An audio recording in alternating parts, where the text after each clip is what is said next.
भगवता भगवान द्वारा न्यासित स्वयं तथा अन्यों के द्वारा संपन्न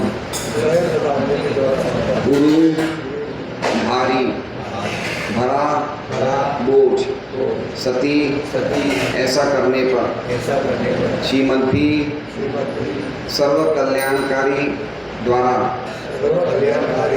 तथा वो पदन्यासे पद चिन्ह द्वारा सर्वतः चारों ओर कृत किया गया कौतुका सौभाग्य अनुवाद।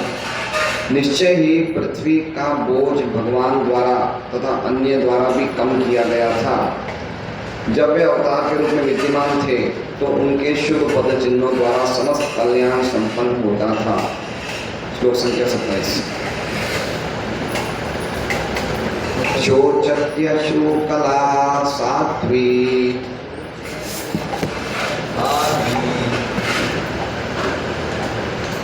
दुर्भगे वोचिता सती अब्रह्मण्या व्याजा शूद्रा भोक्ष्यन्ति मामिति शोचत्यश्रु कला साध्वी दुर्भगे वोचिता सती अब्रह्मण्या व्याजा शूद्रा भोक्ष्यन्ति माम् इति शोचत्यश्रु कला साध्वी दुर्भगे वोचिता सती अब्रह्मण्या व्याजा शूद्रा भोक्ष्यन्ति माम् इति शोचत्यश्रु कला साध्वी दुर्भगे वोचिता सती अब्रह्मण्या शूद्रा भोक्ष्यन्ति माम्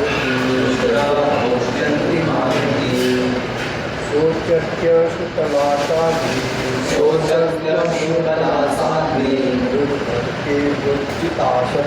दुर्भगे वोचिता सती अब्रह्मण्या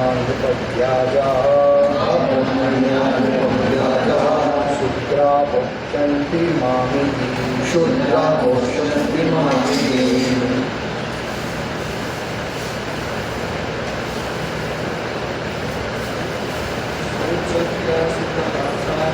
शोचत्यश्रु कला साध्वी दुर्भगे वोचिता सती अब्रह्मण्या शूद्रा भोक्ष्यन्ति मामिति। माताएं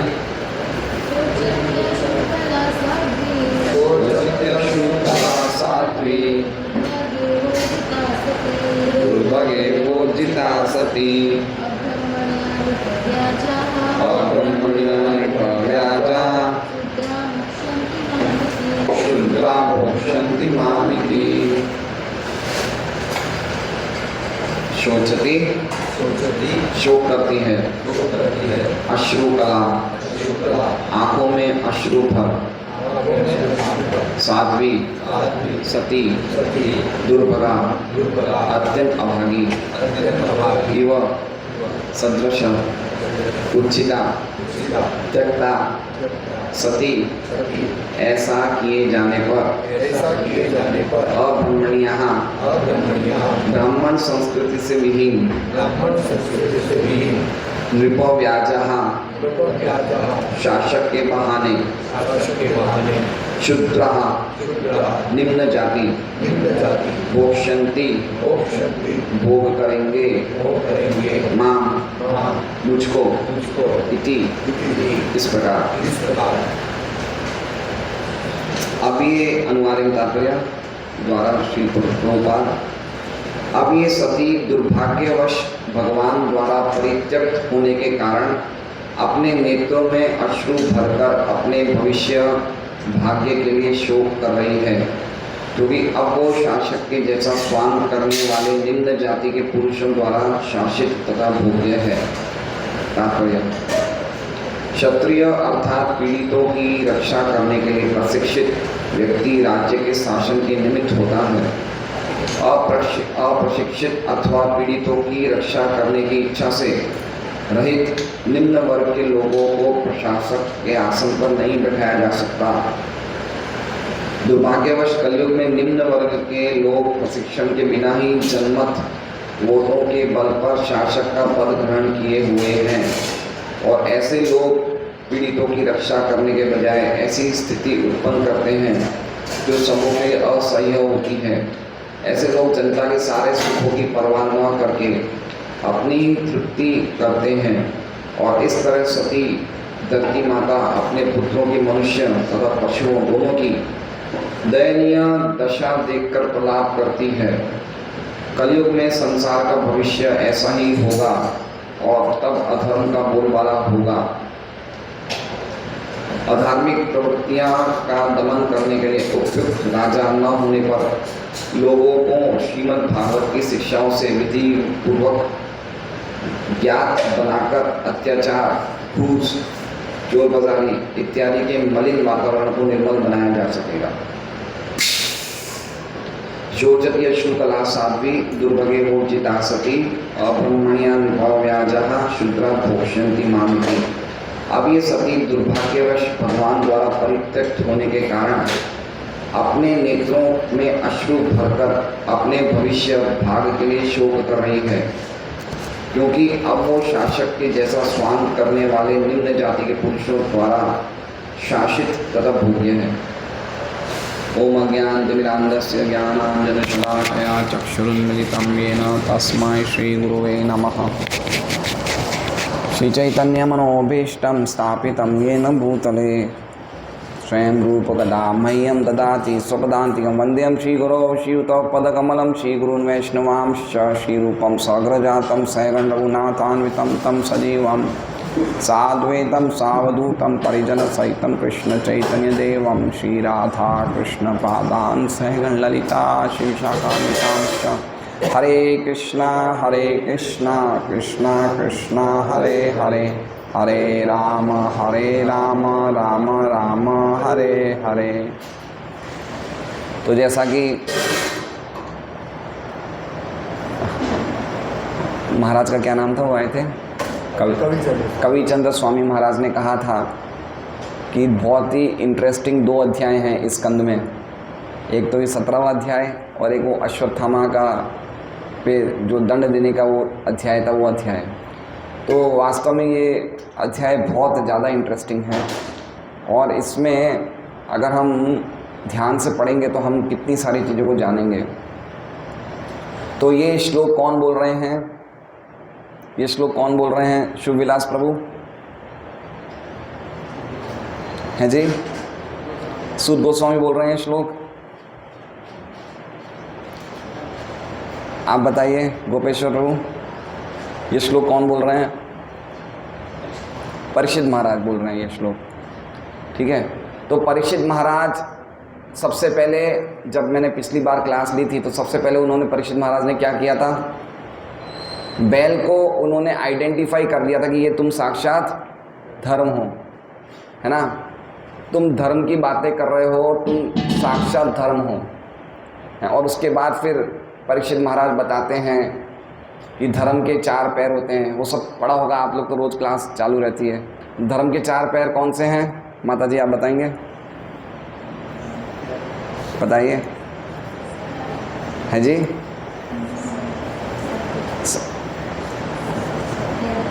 सत्य, दया, तप, शौच, ठीक है। तो 4 पैर हैं। उसके बाद परीक्षित महाराज कह रहे हैं कि 3 पैरों का नाश हो गया है ना। तो कौन से 3 पैरों का नाश हुआ है? हाँ, सत्य के अलावा 3 पैरों का नाश हो गया है। तो 3 पैरों का नाश किसके द्वारा हुआ है? कली के द्वारा हुआ, लेकिन कौन कौन से दुर्गुणों के द्वारा हुआ? पिछले कल ही आया होगा इस श्लोक में, तो आप बताइए, कौन बताएगा पुरुषों में? भरतचंद्र प्रभु, भरतचरण प्रभु। जो धर्म के 3 पांव का नाश हुआ है, वो कौन कौन से अधर्म के द्वारा 3 पांव का नाश हुआ है? है जी?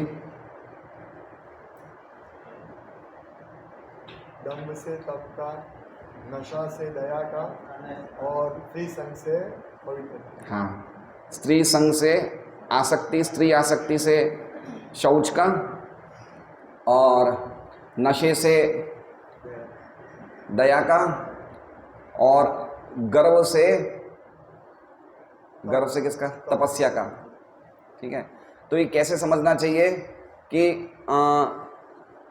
बैल रूपी धर्म 4 पैरों पे खड़ा हुआ है, तो सत्युग में पूरे 4 पैर हैं, त्रेता युग में 25% चारों के कट गए, द्वापर युग में 50% चारों के कट गए। ऐसे समझना चाहिए, प्रोपोर्शनेटली कट गए। और पिछले श्लोक में एक बहुत अच्छी बात भी थी, 25वें श्लोक में, कि अब आप कौन से पैर पे खड़े हैं? खाली सत्य से अपने जीवन का निर्वाह कर रहे हैं, और वो भी कली काटना चाहता है। ये हमने 25वें श्लोक में सुना था। तो इसका अर्थ क्या होता है? इसका अर्थ ये होता है कि अगर हम 3 नियम में से खाली सत्य का ही नियम पालन करें तो भी हम धर्म का पालन कर रहे हैं। इसलिए भक्तों को सत्य बोलना चाहिए। देखिए, हम लोग अगर एक ये समझ लें कि अगर हम सत्य पे अड़िग रहे हैं, सत्य का अवलंबन करने से हम धर्म का पालन कर रहे हैं। अगर हम देखेंगे तो वामन देव की कथा में बलि महाराज और शुक्राचार्य के बीच में आपस में जब संवाद हो रहा था, तब शुक्राचार्य ने कहा कि आप प्रॉमिस मत करो। मतलब उस टाइम बलि महाराज कर चुके थे, लेकिन शुक्राचार्य बोले कि नहीं, ऐसे इमरजेंसी के टाइम पे आप प्रॉमिस से वापस फिर सकते हो, पलट सकते हो। तो बलि महाराज बोलते हैं कि हमारी धरती देवी हर प्रकार की अत्याचार को सहन कर सकती है, लेकिन झूठ को सहन नहीं कर सकती है, एक झूठ को भी सहन नहीं कर सकती है ना। तो ये बात हमें बहुत समझना चाहिए कि अगर हम भक्त लोग अपने जीवन में सत्य मतलब हर चीज़ में सत्य का पालन करें। कोई ऐसी, जैसे प्रभुपाद जी तात्पर्य में कहते हैं कि एक व्यापारी है और व्यापारी को बोलना पड़ता है कि इस माल में मैं कुछ कमा नहीं रहा हूँ, वो उसे बोलना पड़ेगा, वो ठीक है, लेकिन ऐसा नहीं कि हम हर बात पे झूठ बोलें, हमें सत्य बोलना चाहिए। जैसे मान लीजिए कि अगर हम कुछ लेट आ रहे हैं, कुछ प्रोग्राम में नहीं आए पे, तो जो रीज़न है वही बताना चाहिए, हमें झूठ का सहारा नहीं लेना चाहिए। ये विशेष रूप से हम जो भी भक्ति साधना कर रहे हैं उन लोगों के लिए विशेष ये बात है कि हमें कभी भी झूठ नहीं बोलना चाहिए। जहाँ तक संभव हो हमें सत्य का आश्रय लेना चाहिए। अगर हम सत्य नहीं बोलेंगे तो हमारी आदतें नहीं सुधरेगी, हमारी आदतें ऐसी ऐसी बिगड़ी रहेगी। जैसे मक्का मदीना गया बन के आया काजी, आदत वही की वही रही, रह गया पाजी, है ना। तो हम लोग मतलब हम भक्ति का आडंबर करेंगे, लेकिन अगर हमारा हृदय चेंज नहीं होगा तो फिर भक्ति से क्या लाभ होगा। इसलिए हमें सत्य बोलना चाहिए। जैसे अगर हम बोलते हैं कि हम 16 माला करेंगे, तो 16 माला हमें बहुत अच्छी तरह करना चाहिए, दिखाने के लिए नहीं करना चाहिए। तो अगर हम सत्य का पालन कर रहे हैं तो हम लोग धर्म का पालन कर रहे हैं, सत्य बोल रहे हैं। तो ये पॉइंट हमने पिछली बार सुना था। अब 26वें श्लोक में, जो श्लोक में तात्पर्य नहीं था, उसमें परीक्षित महाराज कह रहे हैं इयम च भूमिर भगवता। इयम च का मतलब क्या हो गया? ये कौन है? पहले उन्होंने क्या बोला था? ये बैल कौन है? धर्म है।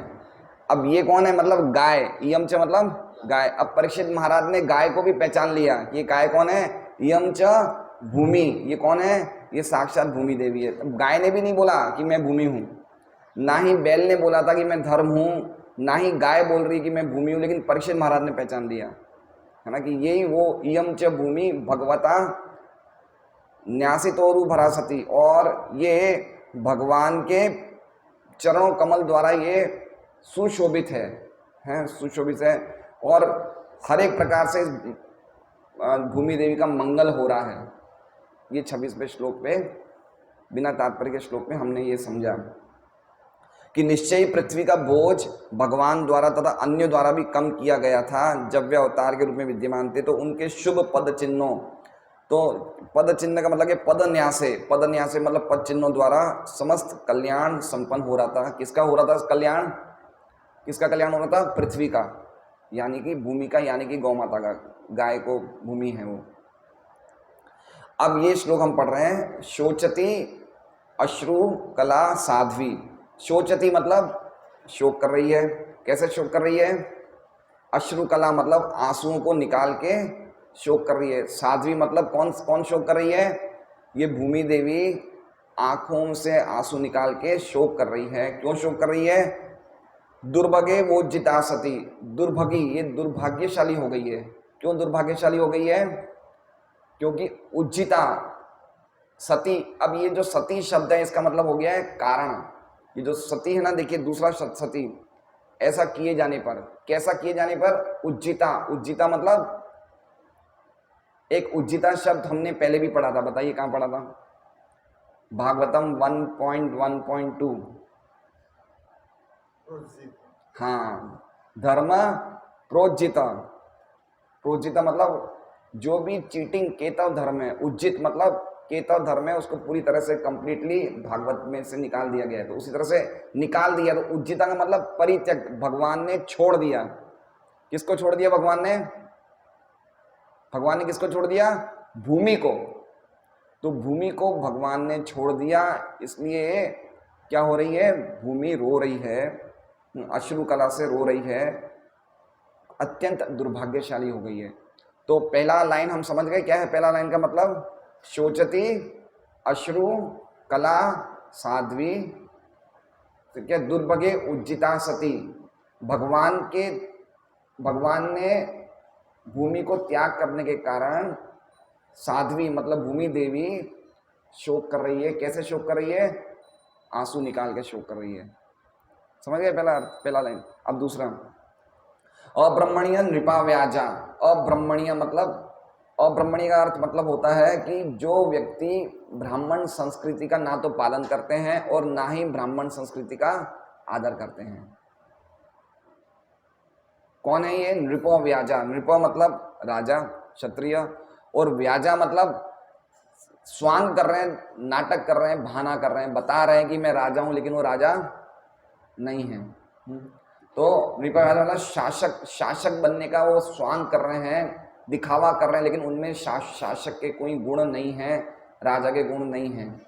इसलिए ऐसे राजा जो अब्रह्मणीय हैं, यानी कि जिनमें कोई भी ब्राह्मण संस्कृति का कोई पालन नहीं करते और ना ही ब्राह्मण संस्कृति का आदर करते हैं, ऐसे राजा बनने का बहाना करने वाले भोक्षंती शुद्रा भोक्षंती मामिति।